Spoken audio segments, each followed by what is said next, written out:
మీకు అక్కడ చూపించిన కాయ కోసాను చూసారా, సన్నటి కొమ్మ, ఎంత సన్నగా ఉందో కొమ్మ. కాయ చూడండి ఎంత పెద్ద కాయ కాసిందో, సైజు చూడండి చాలా పెద్ద సైజు వచ్చింది.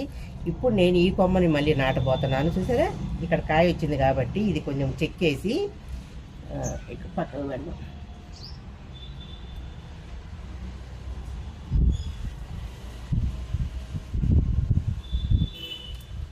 కొంచెం ఇలా చెక్కేసేసి నాటేస్తే రూట్స్ వచ్చిన తర్వాత మళ్ళీ వేరే కుండీలోకి మనం మార్చుకోవచ్చు. అదిగోండి ఇలాగే నాటేస్తున్నాను.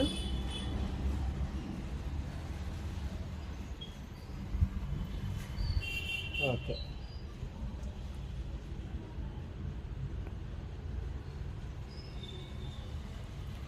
సైజ్ చూడండి ఎంత పెద్ద కాయ వచ్చింది. అంత సన్న కొమ్మ, మళ్ళీ కొమ్మ సన్నగా ఉంది, చెట్టు బలంగా ఉంది, కొమ్మ సన్నగా ఉంది, అయినా కూడా కాయ చూడండి ఎంత బలంగా కాసిందో.